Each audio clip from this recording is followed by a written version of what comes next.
Misioneros de Guadalupe presenta Rutas de la Misión,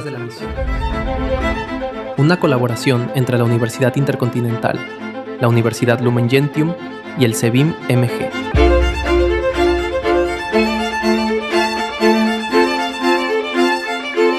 Muy buenos días, bienvenidos a este nuevo episodio de Rutas de la Misión en el Mundo Actual, con el tema específico la misión urbana y diversidad. Bienvenidos, maestro Víctor Hugo, maestro Alejandro. Qué gusto que estén aquí con nosotros. Pues desde luego en un programa más de esta serie en torno a la misión urbana y a la diversidad. Y pues desde luego quienes nos ven en todas las redes sociales, que nos acompañan, pues gracias por estar aquí acompañándonos. Pues como ya anunciábamos la semana pasada que nos vimos, el maestro Víctor Hugo nuevamente está con nosotros como invitado. Nada más, no vuelvo a leer su currículum, nada más recordar que el maestro Víctor Hugo González García es director de la Maestría de Filosofía y Crítica de la Cultura en la Universidad Intercontinental. Y pues a ver, maestro Alejandro, si nos puedes decir el tema del día de hoy. Pero por supuesto, el día de hoy, que ya estamos en nuestro 9º programa, en esta segunda temporada, lo vamos a dedicar a reflexionar sobre la sinodalidad y solidaridad en la urbe. Hay que recordar entonces que el camino sinodal, iniciado con fuerza por el Papa Francisco, ha situado en el centro de la reflexión eclesial una pregunta, y es por el modo de ser y de actuar de la Iglesia en este tercer milenio, no en la centuria, es en el milenio. La sinodalidad no se presenta como una mera estrategia organizativa, sino como una dimensión constitutiva de la Iglesia y que articula la comunión, la participación y la misión, de acuerdo a los documentos del Magisterio y de la Comisión Teológica Internacional. Así que nos vamos a dar a la tarea, o por lo menos intentar, un análisis justamente de los elementos fundamentales de la sinodalidad, su relación con la conversión pastoral, integral, con la Iglesia en salida, con otros términos que el Papa Francisco ha propuesto, así como su vínculo con la comunión, la solidaridad, las repercusiones concretas para la vida de nuestra Iglesia en las diversas dimensiones y vocaciones. Pues, dicho esto, vamos a comenzar nuestra reflexión. Adelante, maestro Víctor. ¿Qué tal? Muy buenos días. Bueno, sí, todavía buenos días, buenas tardes.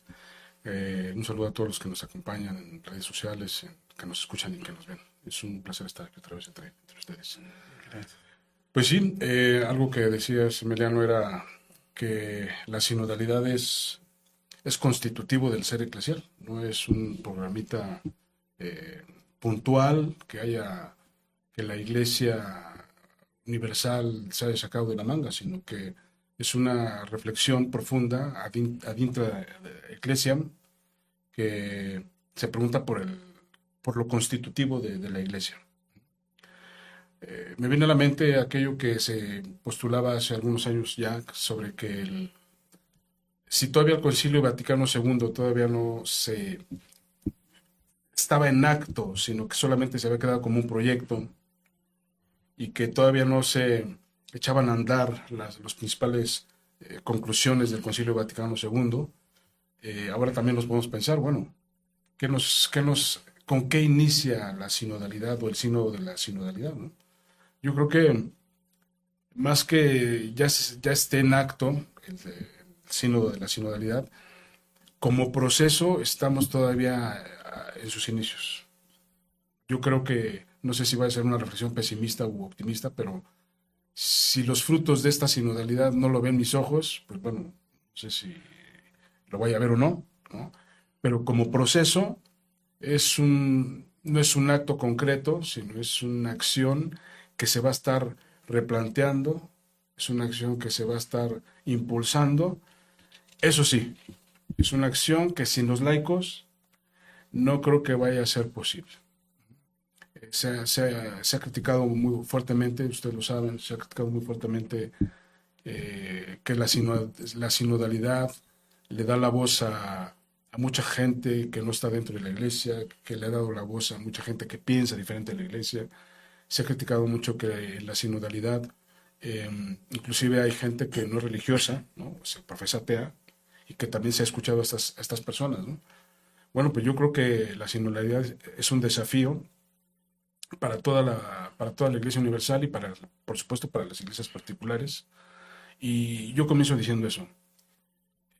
Es un proceso que ha iniciado, todavía estamos, permítame decirlo así, en pañales, hace un par de años, y que estamos aprendiendo a asimilar este proceso. Ahora bien, yo creo que la sinodalidad se da diferente, se está ejecutando de diferente manera en las iglesias particulares. Una cosa es la iglesia en México, otra cosa es la iglesia en Latinoamérica, otra cosa es la iglesia en Estados Unidos, otra es la iglesia en Alemania, ¿no? Entonces estamos aprendiendo a vivir con ese proceso y repito, y eso creo que lo voy a decir sin cansancio toda esta transmisión, sin laicos la sinodalidad va a ser muy difícil que vaya presentándose y de sus frutos. Yo quisiera primero recordar, sinodalidad es caminar juntos.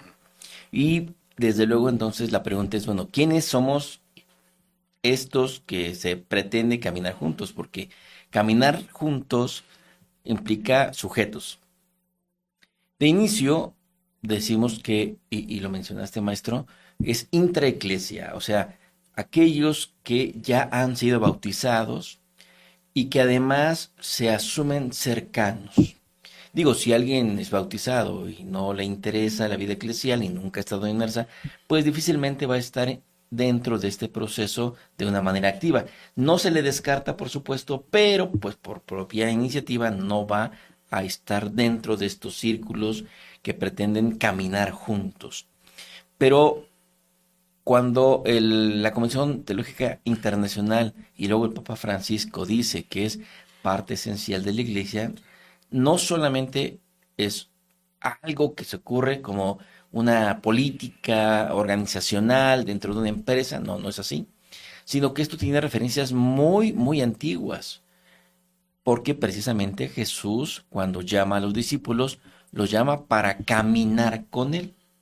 No significa que esté negociando la doctrina, que esté negociando la revelación, sino que caminando juntos se va descubriendo lo que la doctrina dice, lo que la revelación revela, porque de pronto pues no todos vemos todo. Entonces caminar juntos me parece es algo importantísimo. Y perdón que casi me robe la palabra, y quiero referirlo a otra cosa.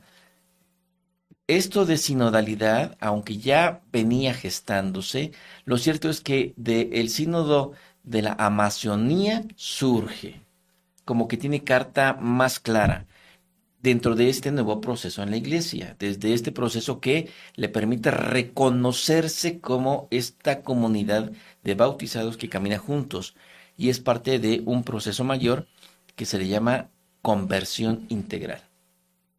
La conversión integral se integra, válgame, por la conversión pastoral, la conversión cultural, la conversión ecológica y la conversión sinodal. Dicho eso, entonces, volvemos, no es algo nuevo, es algo muy antiguo de la iglesia y que manifiesta algo que ya hemos hecho, un poco más, un poco menos, pero es caminar juntos en torno al Señor, pero dejándonos guiar por el Espíritu.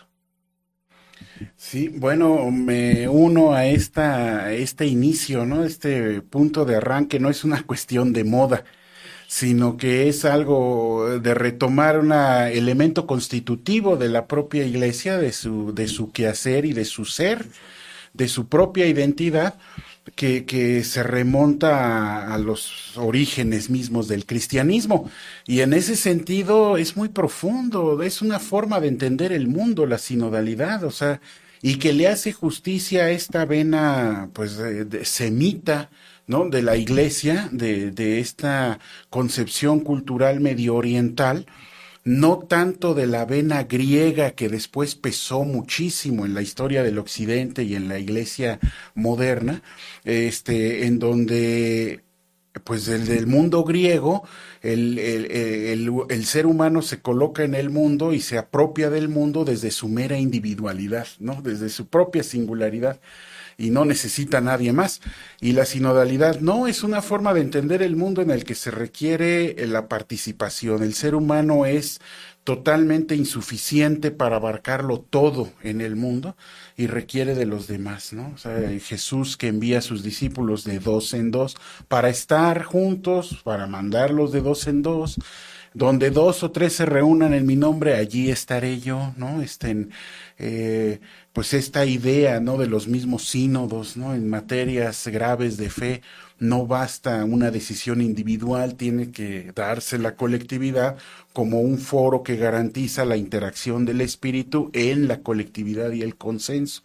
Entonces es otra forma de entender el mundo y que me parece que cobra muchísimo realce por los temas que estuvimos viendo la semana pasada, ¿no? O sea, en un mundo signado por la mera individualidad, viene este recordatorio de nuestro ser social, de nuestra necesidad de unos con otros para caminar juntos. Sí, me llama la atención, bueno, dos cosas que quiero resaltar, una de Emiliano y una tuya, Ramiro. A lo mejor lo voy a decir muy en sentido hegeliano, pero así, discúlpenme. El espíritu del tiempo, ¿no? O sea, a final de cuentas, la sinodalidad, yo creo que lo que nos está diciendo es comprometámonos sinceramente con todo lo que somos a escudriñar el signo de los tiempos, ¿no? O sea, cómo el Espíritu se hace presente entre nosotros, cómo el Espíritu Santo ha construido comunidades, cómo ha formado comunidades y cómo se revela, cómo Dios se revela en las comunidades, ¿no? De ahí por eso el signo de la Amazonía, ¿no? Tan importante para resaltarnos que el laico, vuelvo a les dije que desde el inicio hasta el final voy a hablar del laico. La importancia del laico es aquel que crea los puentes, como bien señalaba Emiliano, viendo el signo de los tiempos. El laico es quien crea los puentes para manifestar el evangelio, para evangelizar a niveles políticos, culturales, sociales, etcétera, y precisamente la importancia de estar atento al aleteo del espíritu y del signo de los tiempos, ¿no? Y en ese sentido, también pues, estoy de acuerdo con tu postura, Ramiro, porque si bien es una nueva categoría epistemológica para construir una nueva visión, una cosmovisión distinta como la de que hablábamos hace 8 días, ¿no? Que no viene de Grecia, como le diría el fallecido Jürgen Habermas, que no viene de Grecia, sino que viene de los judíos, ¿no? De la propia cultura hebrea judaica, ¿no? Entonces es aprender a construir una epistemología diferente, no individualista, sino grupal, no una epistemología que tenga como categoría fundamental el objeto que conozco, sino el sujeto que se recrea con el objeto. Y además, como bien señalado también Emiliano, sabernos que como comunidad eclesial somos un sujeto comunitario, ¿no? Y sujeto capaz de construir. Entonces, en ese sentido, la sinodalidad es un llamado pues a comprometernos y a responsabilizarnos con quiénes somos como iglesia, qué somos como iglesia y hacia dónde queremos ir como iglesia. Yo quisiera ahí que precisáramos algunas cosas, digo, para que quienes nos ven, nos escuchan, lo tengan también muy en cuenta. La diferencia que habría entre consenso y sinodalidad, porque parecería que nos reunimos, nos ponemos de acuerdo y ya la hicimos, que podría ser el consenso, que estaría muy emparentado quizá con cierto tipo de democracia. Sin embargo, la sinodalidad no va por allí.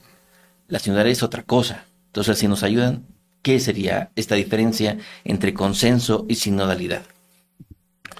Adelante, maestro. Qué bueno que dice Milano, porque hay una palabra que desde el primer documento, ¿no?, aprobatorio para el signo de la sinodalidad en el 21, en octubre del 21, hay una palabra que aparece constantemente, permanentemente: discernimiento. Y claro, el Papa Francisco no podía negar la cruz de su parroquia al ser jesuita, ¿no? Entonces la palabra discernimiento es una palabra clave para distinguir el consenso que se exige en sociedades democráticas, etcétera, ¿no? Entonces el discernimiento es la manera en que, escuchando a los otros, ver la resonancia que tiene en cada uno las propias nociones del espíritu para revelar lo que está diciendo el espíritu. Entonces, no es un consenso de ponernos de acuerdo, estoy de acuerdo contigo, hay que escuchar las minorías, sí, lo que digan las minorías es verdad, no, sino que es un proceso de discernimiento paulatino, ¿no? Sincero y hasta cierto punto es un camino, yo me atrevo a decir, espiritual, ¿no? Al modo del discernimiento ignaciano, ¿no? Entonces, sí, es un discernimiento completamente distinto a un consenso. Sí. Pero ¿será que los jesuitas innovaron con el discernimiento, se lo apropiaron, lo monopolizaron, o es algo más de nuestra iglesia? Bueno, pues yo creo que aquí, volviendo a esa pregunta, ¿no? Y atendiendo esto, esa distinción clave entre consenso y sinodalidad, tal vez en el ámbito del consenso es una dinámica de exclusión. O sea, se trata de llegar a una mayoría de votos. ¿Qué dicen los más? Pero siempre habrá un menos que queda excluido y ni modo, te aguantas porque la mayoría lo decidió. Y la sinodalidad es un proceso permanente donde se trata de que no haya excluidos, sino que pueda haber una respuesta que permita la vida en común, la vida en conjunto de todas estas propuestas diversas, y que es permanente, no se llega a una resolución por una mayoría de votos, sino que la pregunta sigue y sigue y sigue, y ese diálogo y ese proceso de discernimiento sigue vigente, ¿no? Se sigue dando. Entonces, pues eso sería definitorio. Y es precisamente con la pregunta que planteabas, Emiliano, si es propio de los jesuitas el que se adueñaron de este discernimiento, o es parte de la naturaleza misma de la iglesia, o de la iglesia que camina, peregrina, ¿no? Pues es parte del proceso de un peregrinaje de la iglesia, ¿no? No es propio de los jesuitas, que claro que ellos lo han desarrollado, lo han presentado, lo han promulgado, pero yo creo que este proceso de discernimiento es propio de aquel que sabe que el Espíritu Santo está presente, que habla, que se presenta, que se revela y que nos hace ver, yo lo voy a decir de una manera muy, muy sencilla, que el Espíritu Santo nos hace ver lo común a la iglesia, ¿no? Por poner un ejemplo, ¿de quién es el hijo? Le preguntaron a Salomón, ¿de quién es el hijo? ¿De ella o mío? Bueno, pues pártanlo a la mitad y cada quien que se lleve el pedazo de niño que quiera, ¿no? Hasta que la madre dice, no lo maten. Entonces ahí Salomón está viendo algo universal que era la vida, que era propio de la vida. Entonces dice, no lo maten. ¿Por qué? Yo creo que es el discernimiento. Ver en toda la iglesia, escuchar las voces para distinguir qué es lo universal que promueve, procura, 1, la vida eclesial, 2, la dignidad como ser cristiano, y 3, pues lo que nos puede hermanar con quienes caminan diferentes a nosotros, ¿no? Con quienes, respetando la diferencia, podemos caminar juntos. Yo creo que es por ahí. Bueno, esto aplica justamente en lo que introducías. Se da este proceso de manera diferente en las diversas iglesias locales, particulares, porque pues no es lo mismo la iglesia latinoamericana que la europea, y a su interior son muy diferentes, ¿no? Muy diferentes. Sí. Y permite justamente que, siendo tan diferentes, seguimos siendo iglesia y juntos podamos caminar hacia eso que se nos ha prometido. Pero dentro de eso, yo me acuerdo que el doctor Ramiro por ahí colocó contenido en algunas revistas hablando de sinodalidad, y por lo menos mi preocupación al ver los documentos de la congregación, de la Comisión Teológica Internacional y del Sínodo de los Obispos, como una apuesta de visión diferente entre ambos documentos. Uno más preocupado por la comunión, que no se rompiera la comunión con la sinodalidad. y otros que más querían sí que la sinodalidad fuera una apertura. Y está dentro de este análisis que hacemos porque hemos escuchado que la sinodalidad no se parece en nada, aunque algunos lo pretendan, con el consenso. De tal suerte que nos distinguimos mucho de cualquier sistema político actual porque en el fondo está el discernimiento. Y entonces, hablando de estas diferencias, pero de caminar juntos, viene muy bien al cuento esto. ¿Qué tan cierto es que la sinodalidad atenta contra la unidad, contra la comunión? O al contrario, más bien abona a la comunión, abona a caminar juntos, justamente. Bueno, digamos, metiéndole más leña para que arda bonito cuando nos responda el maestro Víctor Hugo, pues es en ese mismo sentido, ¿no? Creo que articulando con temas que hemos visto, lo que nos decía el maestro Víctor Hugo desde el principio, voy a repetir laicos y laicos y laicos durante toda la transmisión. Creo que precisamente uno de los puntos que se contraponen totalmente con la cuestión de la sinodalidad, ¿no? La antítesis en este sentido de la sinodalidad sería el clericalismo, por ejemplo, ¿no? O sea, un grupo que asume que todo lo puede y que todo está en sus manos, y un sector que se queda fuera y se queda cómodo fuera de las decisiones, de la participación, una visión de un laico desempoderado, retomando tus palabras, maestro Alejandro, de la semana pasada, un laico desempoderado, que es muy cómodo porque pues le toca a ellos, ¿no? Le toca al padre. Y esta visión de sinodalidad, pues es devolverle su papel protagónico al laico, donde tampoco se pretende la clericalización del laico, sino su participación activa, asumir su rol y construir juntos, ¿no? Construir juntos. Entonces, en este sentido, pues sí, esos miedos, ¿no? De que se pueda romper la unidad de la iglesia, que se pueda romper la comunión, ¿no? Abriéndose a la diversidad, pues son temores que están ahí latentes, pero creo que están en dinámicas diferentes, ¿no? O sea, entender todo desde un clericalismo, pues es una visión muy cerrada y de control, de dominio, y entenderlo en esta dinámica, la sinodalidad, la vida laical, etcétera, pues es otra, es una visión más abierta, pero no significa anarquía, sino pues abonar en un camino común, pero desde la participación diversa de la diversidad de vida de los laicos.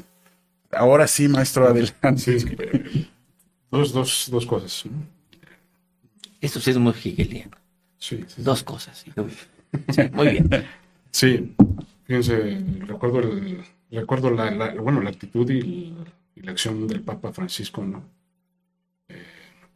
Bueno, recordemos que la Iglesia está acostumbrada a que cuando hay un sínodo, el Papa era el que revisaba, escrutaba, Daba el visto bueno. daba el visto bueno, y si no le parecía algo, pues había una corrección, había unas ciertas correcciones, hasta que salía el documento final, y esa como exhortación apostólica firmada por el Papa, etcétera, ¿no?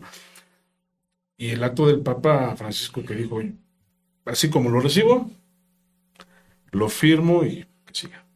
Entonces era una acción profundamente anticlerical, de que se siguiera una pirámide, que en la cúspide estaba el clérigo y en la base estaban los laicos o la demás iglesia.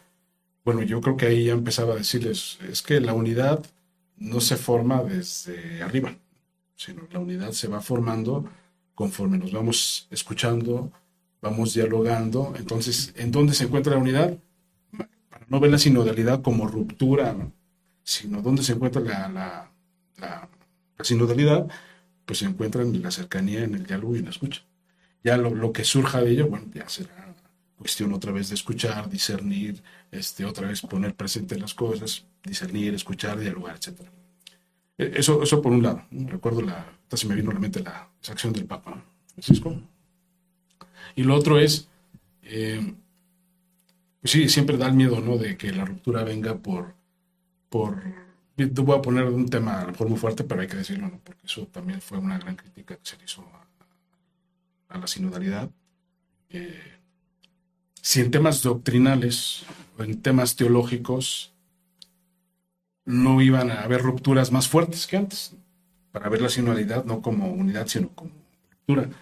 Pues sí, hay temas muy candentes, ustedes lo saben, ¿no? La ordenación de mujeres, la aceptación de las parejas lésbico-gay, que fue muy sonado, pues, ¿no? Y muy criticado en su momento. Bueno, entonces el sínodo no revisa, esa es la segunda cuestión que quiero señalar, el sínodo no revisa cuestiones doctrinales ni teológicas. O a su vez lo que está reivindicando es la aportación de la dignidad teológica del laico como una voz válida en la iglesia. No sé si me expliqué. El sínodo no se encargó en revisar doctrinas, no es doctrinal, el sínodo no se encargó en revisar cuestiones sumamente teológicas, sino se encargan de reivindicar la dignidad del laico, pero la dignidad teológica del laico, y que su voz es válida en la iglesia. Entonces, esas son las dos. No es ruptura como tal, a lo mejor es una ruptura en una iglesia vieja, no me acuerdo, ahorita no recuerdo el nombre del cardenal que lo dijo, ¿no? Se está derrumbando una iglesia, porque ya está empezando a surgir otra. Bueno, se derrumba una iglesia construida clericalmente, y ahí va la unidad.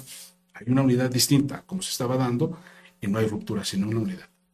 Desde esto me parece que justo el sínodo es más pastoral.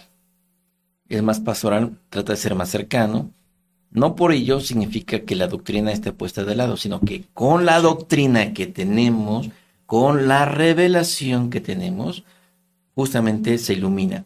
Y esto me parece muy adecuado al dirigirlo a los laicos, no solo porque en algunos sectores, en algunas iglesias locales, el laico no tiene tanto protagonismo, o sea, eso es una realidad. Y no solamente para que los laicos retomen su participación, sino sobre todo justo para, no sé si decirlo así, actualizar a nuestra propia iglesia, traerla al siglo XXI, en donde todo es dinámico, todo es rápido.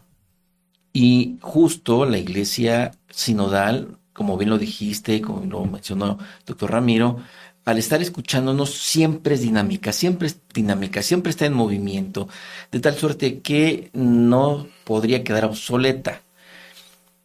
Ahora, para llegar a eso, para tener la sinodalidad como práctica cotidiana, me parece que hay que poner algunos puntos, o por lo menos algunas prácticas antes de entender completamente la sinodalidad.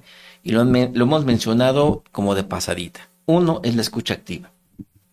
Porque no se trata de oír, como bien dijiste, y ya, pues ahí se queda. No, es una escucha activa en donde discierno, en donde permite ubicar, y eso me permite después participar. Que sería el segundo, la comunicación asertiva. Porque no es lo mismo que yo tenga la razón, pero lo grite, lo reclame, a que lo muestre en su potencial, en su cercanía a la verdad, y entonces me hayan escuchado. Entonces, la escucha activa, la comunicación asertiva que permite el diálogo, y eso, desde luego, ya es una participación que conlleva corresponsabilidad, porque yo lanzo lo que he dicho, lo que me parece, lo que he escuchado, pero me hago responsable, no que aviente la piedra y esconda la mano, no, me hago responsable y con ello corresponsable, porque esto es lo que hemos hablado. Seguramente aquí, si me preguntan qué cosa estamos diciendo aquí, digo, bueno, estamos porque somos los tres, y no, bueno, fue el doctor Ramírez, no, yo me desmarco, o sea, no es así, sino que aquí hablamos, analizamos y estamos compenetrados en esta participación y corresponsabilidad, y entonces llegamos al discernimiento.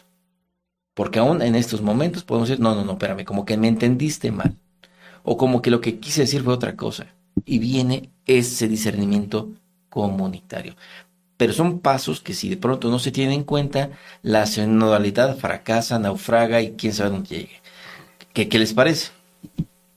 Sí, fíjate que como que dice eso, Emiliano, porque hay una palabra clave, ¿no? Un documento probatorio y que se acompaña después ya con el documento conclusivo, que es el sensus fidei, el sentido de la fe, ¿no? El Papa Francisco reconoce como, llamémosle el pueblo de Dios, etcétera,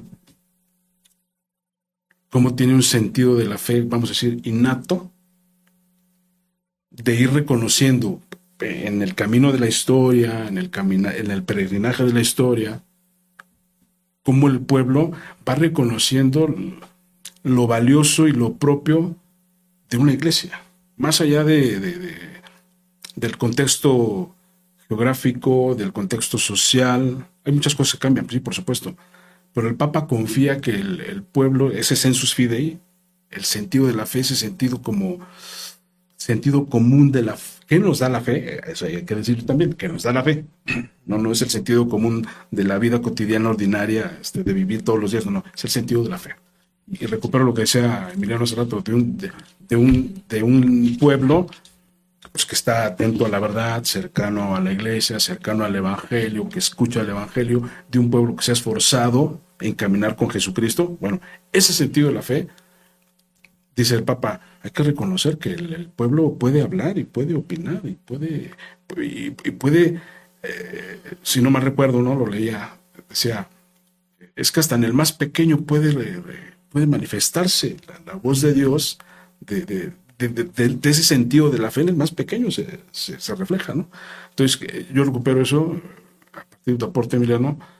Sí, el pueblo de Dios ha forjado una experiencia cristiana de reconocer lo valioso y de reconocer lo que vale la pena seguir viviendo cercano a la verdad, cercano a la fe.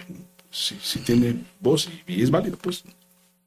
Sí, pues de esto que están comentando me venía a la mente pues este acento que se pone, ¿no? En la iglesia contemporánea, en la sinodalidad, es como una actualización operativa.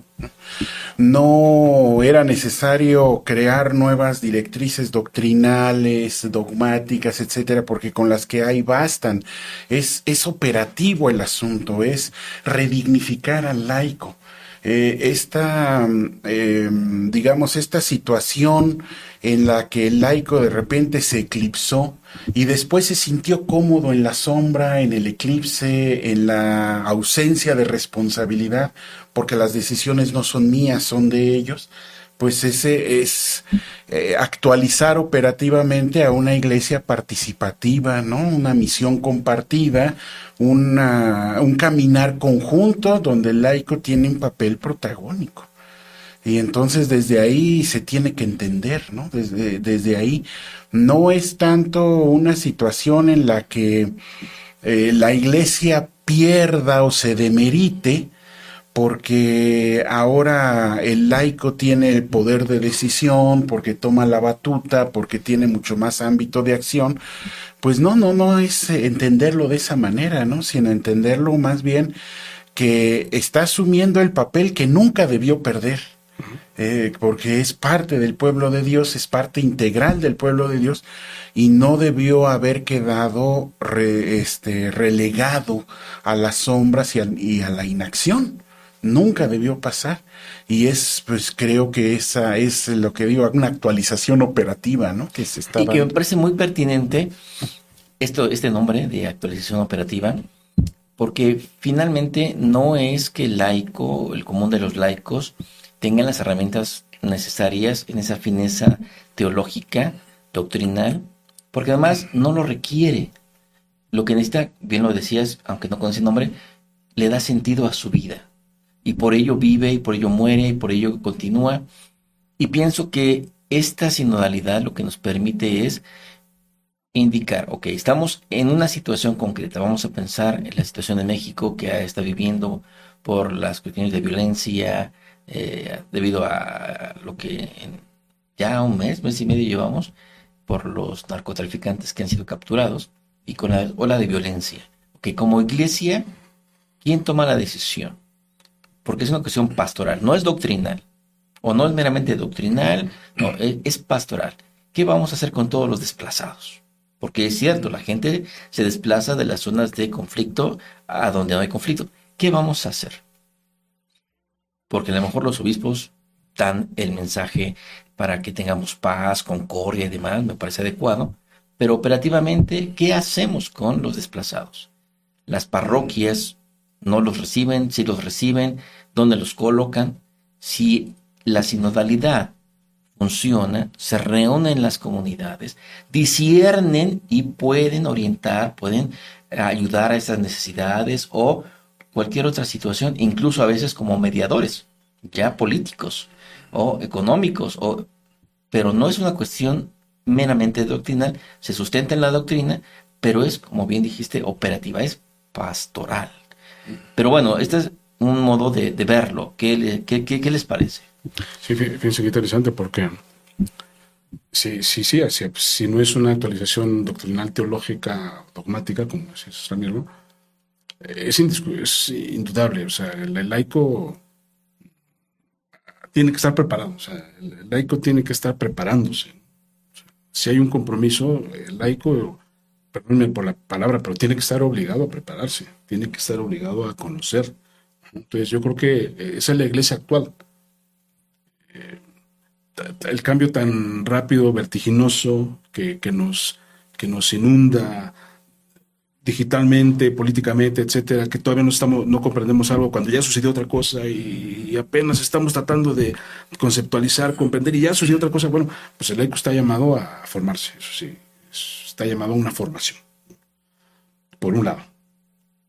Cuando digo formación, pues sí, tiene que ser formación doctrinal, teológica, pastoral, eclesial, etcétera, tiene que estar formado. Uno. Y dos, es ante toda esta iglesia de paso, o sea, me refiero a todos aquellos creyentes, es más, puedo decir, creyentes laicos, comprometidos, no comprometidos, inclusive me atrevo a decir gente de otras religiones. Eso también la sinodalidad, también por ahí lo dice el documento, ¿no? En sus objetivos, uno de los últimos objetivos del documento probatorio que se van a tratar, inclusive de otras religiones, la iglesia tiene que crear ámbitos de socialización y ámbitos de comunicación. Ahorita me viene a la mente que es uno de los últimos, si no es el último, es el penúltimo. ¿Qué tiene que hacer la iglesia con relación a otras religiones? Pues tiene que crear ámbitos de socialización y ámbitos de comunicación. Entonces, es un llamado a todos esos, recupero tu idea, Emiliano, de todos esos cristianos que se han salido de su casa, de su tierra, por olas de violencia y que van transitando hacia otras ciudades, otros estados, pues la iglesia tiene que, retomando aquella categoría de Lluís Duch, ¿no? La iglesia tiene que aprender a hacer un camino de hospitalidad, un camino de acogida, un ámbito de acogida para otros inclusive que no son creyentes. Entonces tiene que aprender. Desde ahí ya se va creando la solidaridad en la iglesia que está caminando. Y cuando hablamos de iglesia, recuerden, no es solamente la iglesia en abstracto o la jerarquía, no, es todos los que somos laicos con todos los que tienen un ministerio ordenado. Y me parece que esto que dices es sumamente valioso. Porque es cierto que el laico en general debe tener una formación en la fe mínima. Sí, pastoral, sí, liturgia, sí, dogma, sí, etcétera, etcétera. Pero además el laico tiene algo muy específico, su propia formación, que quizá tiene una profesión de licenciatura, posgrado, o de técnico, que es muy valiosa, o no la tiene, pero es experto en comercio, porque está en el mundo. Y cuando hay que actuar con el mundo, o sea, las cuestiones pastorales no son, perdón la expresión, espiritualoides. No, son muy concretas, es con el mundo, en el comercio, en la política, en el ámbito educativo. Y es entonces que el experto en esos temas es el laico. Debe tener la otra parte de la formación que bien dices, y ojalá que sea cada vez mayor, sí, para poder colocar más fácilmente elementos de la revelación. Pero también es cierto que en la otra parte le toca, pues, a los teólogos, teólogas, que por cierto han enriquecido el cuerpo de la iglesia cada vez más, porque se les reconoce, se les inserta, y la jerarquía. Pero si alguno de estos no está presente, la acción pastoral no se lleva a cabo. Porque en todo caso será fácil decir, bueno, pónganse en paz después de tanto lío, aquí o en Medio Oriente o en Croacia, donde fuese, pero ¿quién lo hace? O sea, porque al hágase no es mágico, sino hay gente detrás que necesita luchar, no digo con armas, sino con palabras, con mediaciones, con lo que saben, para que se dé la pacificación necesaria, la concordia necesaria. De tal suerte que vemos la sinodalidad es una cosa muy compleja, no porque sea difícil, o no solo porque sea difícil, sino que son diferentes ámbitos que están ahí tocando. Sí, si la iglesia está, precisamente, si la iglesia está presente hasta el último rincón del mundo, es por los laicos. Es a través del laico, ¿no? El que está presente hasta el último rincón, ¿no? Del último callejón de este mundo, porque está presente en los laicos. Entonces, la cuestión de la sinodalidad no es solamente un compartir en abstracto, sino compartir operativamente en la vida cotidiana, en todos esos ámbitos, lo que somos y lo que tenemos en nuestro haber, ¿no? Desde nuestro propio ámbito de posibilidades. Lo que señalabas, maestro Alejandro, hace un momento, ¿no? Pues ante todos estos desplazados y movimientos y situaciones reales y concretas, nos juntamos, dialogamos y decidimos qué tenemos y con lo que tenemos y somos a la mano. Desde ahí damos una respuesta y desde ahí se da el testimonio que fortalece la vida de la iglesia. Sí, fíjense que interesante, porque vuelvo a uno de los, otro objetivo del documento aprobatorio, uno de los obispos, si no mal recuerdo, decía que cuando ya haya expresiones concretas de parte de la iglesia en cuestiones muy concretas de la vida, sea económica, social, política, etcétera, dice, la misma iglesia tiene que ayudar a sostener todos esos movimientos que ya están suscitándose, ¿no? Y eso es lo que decías, Emiliano. O sea, si dentro de esta sinodalidad una de las partes, ya sean clérigos, teólogas, teólogos, biblistas o laicos, se desentiende, pues la misma iglesia ya no va a poder sostener todas esas expresiones ya de sinodalidad en el campo propio de operación donde el laico cabe, ¿no? Que es la vida cotidiana, la vida del mundo, ¿no? Entonces dice, si es eso, dice el objetivo del documento aprobatorio, la misma iglesia debe reconocer que cuando hay expresiones de sinodalidad con el mundo, la iglesia tiene que sostenerlos, ¿no? Si falla una parte de esos que están llamados a caminar juntos, dice, posiblemente no vaya a dar frutos ni vaya a seguir expresándose como una propia forma de vida sinodal, ¿no? ¿Sí me expliqué? Sí, sí. Es duro, ¿no? Pero vuelvo a decir lo que decía Emiliano hace unos minutos. O sea, este sínodo es una llamada a la responsabilidad y al compromiso que debemos de asumir. Yo quiero proyectar todo eso que hemos platicado específicamente a las nuevas generaciones, porque tú recordarás, Ramiro, ahí uno de los investigadores de la UAM Iztapalapa, especialista en jóvenes, ¿te acuerdas? Que decía que las juventudes han sido cooptadas, han sido secuestradas, pero además han sido excluidas de toda participación. Y dado que son las nuevas generaciones, las nuevas juventudes, van haciendo sus propios mundos. Pero al no encontrar resonancia en nuestra iglesia, en su iglesia, pues también hacen esos mundos, esas cosmovisiones sin esta visión y terminan con muchas situaciones que quizá les den sentido a vida, pero como lo mencionaba la vez pasada, una trascendencia muy inmanente. Y que de pronto llegan a extremos de las adicciones o de los suicidios o de cuánta cosa pueda haber, pero sin una trascendencia vertical, trascendente. Y me parece que la sinodalidad puede permitir a la propia iglesia que las nuevas generaciones se muestren al interior, participen y también nos renueven la visión de este Dios cercano con todos sus cuestionamientos. Porque ya somos viejos, la verdad, y nos dan miedo las preguntas incómodas, y mejor que no las hagan. Pero no, mejor que las hagan, porque es el modo en que también nos hacemos jóvenes. Sí, sí, bueno, me viene a la mente inmediatamente, ¿no?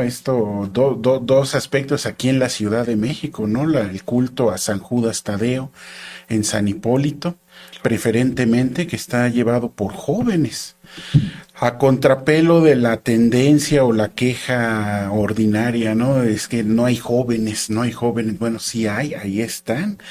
Y pues tal vez la visión última que toman, ¿no? Dentro de su cosmovisión ya de jóvenes y particular, muy local, etcétera, pues no comulgue totalmente, ¿no? Con la cuestión de la iglesia, pero están presentes, están allí, están en ese foro, donde entran en diálogo, donde escuchan, donde se integran, ¿no? Al menos el 28 de cada mes a este sector dentro de la vida de la iglesia. Y el otro, pues la parte operativa del Vía Crucis de Iztapalapa, ¿no? Que es digamos, requiere un esfuerzo físico impresionante, ¿no? La construcción, el montaje, la operatividad. Entonces, pues la mayoría de los actores son jóvenes, de las gentes que están detrás de bambalinas montando los escenarios, tienen que ser jóvenes porque requieren fuerza, movilidad, salud, ¿no? Flexibilidad, etcétera.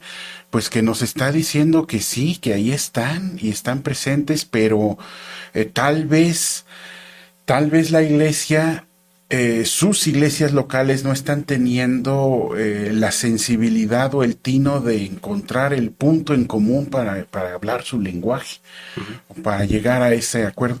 Y bueno, eso es a lo que tiende, ¿no? La sinodalidad, construir estos puentes de relación en un proyecto común. En el caso específico de Iztapalapa, recuerdo que a alguien conocida que vendrá por acá, la maestra Miriam Cruz, fue invitada ya hace varios años, justamente por lo que tú comentas. Dado que los jóvenes de pronto no querían tanto meterse en lo que es la tradición, no lo tradicionalismo, no, la tradición del Vía Crucis dentro de la iglesia, pues fue llamada, porque también es maestra pastora urbana, y a acompañar, pero también a conjuntar esfuerzos con la propia autoridad de la alcaldía y también con las propias autoridades eclesiásticas de la ahora diócesis de Iztapalapa, para que se retomara lo espiritual de la experiencia. Pero eso fue un arriesgue muy grande que creo que está dando frutos, pero lo que tú mencionas, escucharlos, acompañarlos, y a lo mejor, vuelvo a repetir, como ya medio ancianos, no los entendemos mucho, pero al acompañarlos también nos hacemos jóvenes, y se renueva, y nos renovamos, y vivimos, y el sentido de la vida es más grande, más enriquecedor.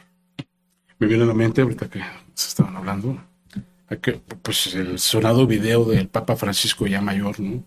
Y que cómo se atreve todavía a dialogar con jóvenes, y que bueno, ese video fue difundido en redes sociales, en YouTube, ¿no? Y criticado también el video, ¿no?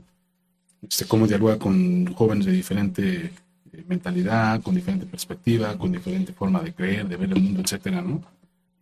Pero, digo, no vamos a decir si el Papa les dio respuesta a todas sus preguntas, pero ya la acción desafiante de salir, de que el Papa haya salido de su propio estado de confort para atreverse a pisar el espacio sagrado de los demás, ahí ya es un punto que hay que tomar en cuenta. Entonces yo creo que sí, Emiliano, a veces ya estando como viejos, y digo viejos no en el sentido de edad, algunos también ya, ¿no?